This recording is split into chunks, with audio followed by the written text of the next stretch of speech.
Enquanto o trabalhador brasileiro sofre, o Ministério do Trabalho, que não se importa com o trabalhador, turbina ONGs aliadas ao PT. Repasses quintuplicam e beneficiam velhos camaradas do ministro. Coincidência? Pouco provável. Este é o Visão Libertária, sua fonte de informações descentralizadas e distribuídas. Ajude a propagar as ideias da liberdade, deixe o seu like e compartilhe este vídeo com os seus amigos. Um artigo seu pode virar vídeo aqui também, sabia? Este artigo foi escrito por Sopa de Letrinhas, revisado por historiador libertário, narrado por mim, Quintessência. O Ministério do Trabalho, aquele órgão que supostamente deveria defender o trabalhador brasileiro, acaba de revelar sua verdadeira face ao quintuplicar os repasses para ONGs em apenas um ano. Do valor nada modesto de 25 milhões de reais em 2023, esse número saltou para a astronômica quantia de 132 milhões de reais em 2024. Coincidência?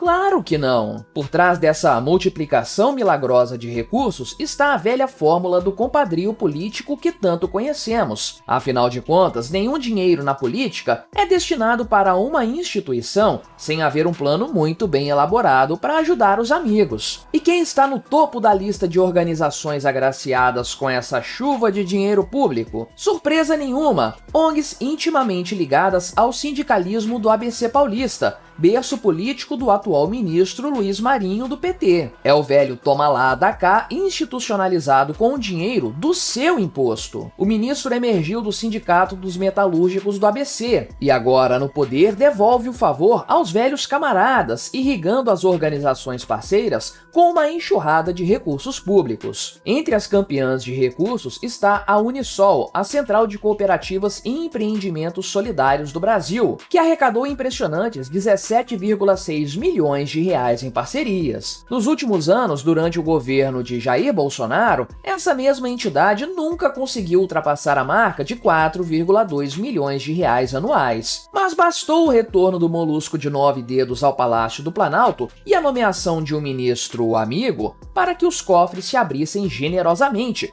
É muito amor envolvido. O caso mais escandaloso é de um contrato de 15,8 milhões de reais para que a Unisol ajude na organização de catadores de lixo em Roraima e na retirada de resíduos sólidos da terra indígena Yanomami. Sim, você leu corretamente. Uma ONG sediada em São Bernardo do Campo, em São Paulo, a mais de 4.000 quilômetros de distância, recebeu esse montante para atuar no extremo norte do país. Quando questionada sobre como executaria esse trabalho à distância, a entidade preferiu o silêncio, convenientemente. E qual seria a qualificação especial da Unisol para essa empreitada? Ora, seu atual presidente, Arildo Mota Lopes, era membro da diretoria do Sindicato Metalúrgico presidido pelo atual ministro Marinho na gestão 2002-2005. Eis aí a verdadeira qualificação técnica que realmente importa nesse jogo de cartas marcadas. O ministério, é claro, se defende com a narrativa de sempre. Afirma que o aumento nos convênios é parte de uma retomada de políticas com investimentos em estudos sobre o mercado de trabalho. A mesma ladainha de sempre para justificar o injustificável. E ainda tentam nos convencer de que o contrato com a Unisol foi resultado de uma chamada pública chancelada por banca examinadora formada por especialistas, segundo uma nota da instituição. Essa banca examinadora só pode ser formada por especialistas em distribuir dinheiro para aliados, pelo visto. Não tem como levar isso a sério. O órgão também tenta se eximir da responsabilidade, alegando que a maioria dos recursos vem de emendas impositivas, aquela que o governo é obrigado a pagar. Segundo o Ministério, a definição das organizações aptas a receber tais recursos é realizada exclusivamente pelos parlamentares.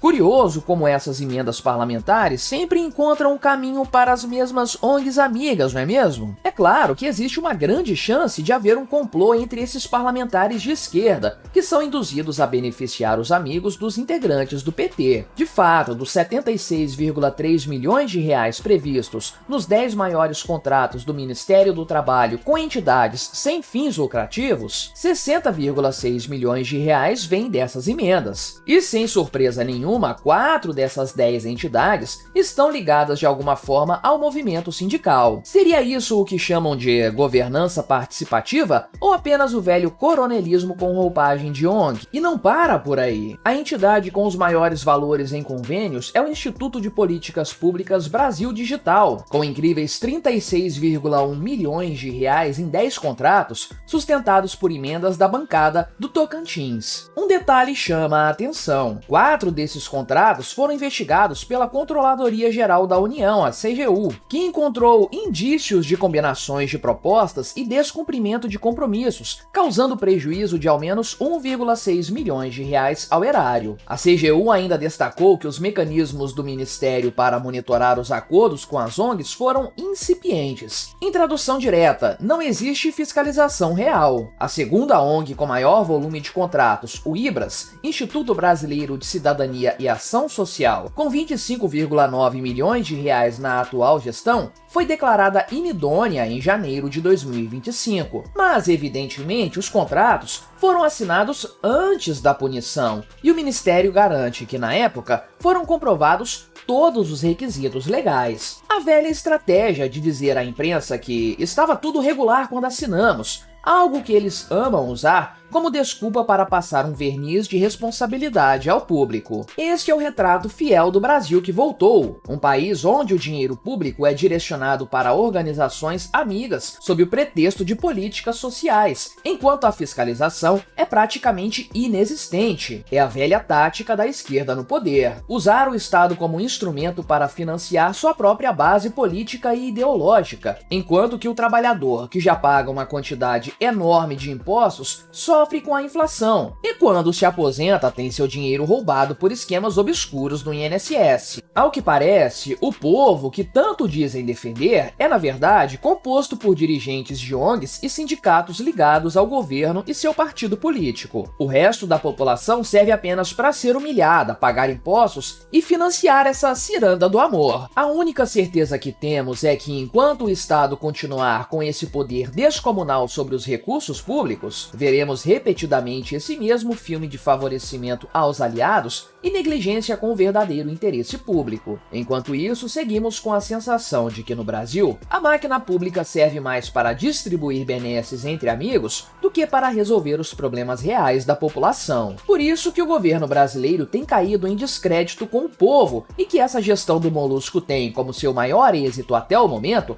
a criação de uma nova legião de libertários e anarcocapitalistas que estão cansados de pagar essa conta. Esse esquema é o perfeito negócio da China. Parlamentares da base aliada destinam recursos para ONGs amigas, o Ministério Petista faz vistas grossas para os critérios técnicos de seleção, e todos os envolvidos garantem a sua parte nesse banquete do dinheiro público. Os deputados ganham capital político, as ONGs ganham o dinheiro, o governo ganha o apoio das bases. E o contribuinte? Esse continua pagando a conta e assistindo ao espetáculo dantesco da gastança. O relatório da CGU, que constatou as irregularidades nos contratos do Instituto de Políticas Públicas Brasil Digital, não é apenas mais um documento burocrático, é a prova concreta de um sistema projetado para falhar a favor de alguns. Quando o órgão fiscalizador aponta que os mecanismos de monitoramento são incipientes, está, na verdade, descrevendo a receita perfeita para o desvio institucionalizado. Libere o dinheiro primeiro, pergunte depois. E o que dizer da Unisol, que de repente se tornou especialista em questões indígenas? Uma ONG do ABC Paulista que, por algum milagre orçamentário, recebeu 15,8 milhões de reais para trabalhar com indígenas a 4.000 quilômetros de distância. Se isso não acende um alerta vermelho em todos os sistemas de controle,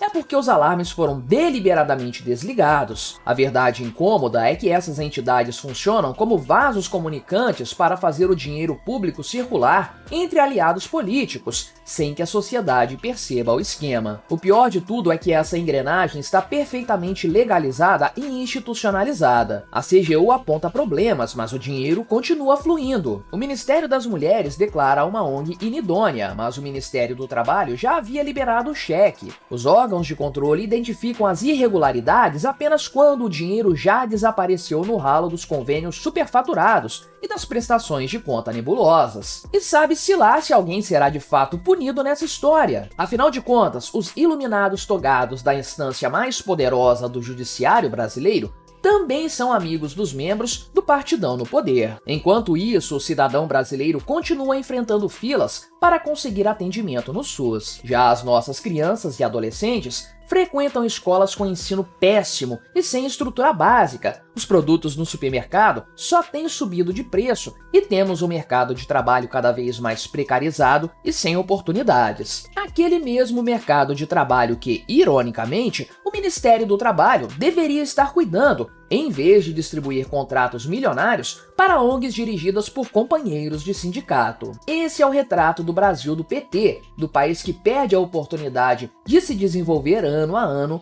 década após década. Obrigado por sua audiência. Este é um canal colaborativo, participe você também. Cadastre-se agora mesmo no nosso site visãolibertaria.com e envie seus artigos por lá. Os colaboradores recebem recompensas em Bitcoin. Inscreva-se no canal e clique no botão da campainha para ser avisado de novos vídeos. Até a próxima!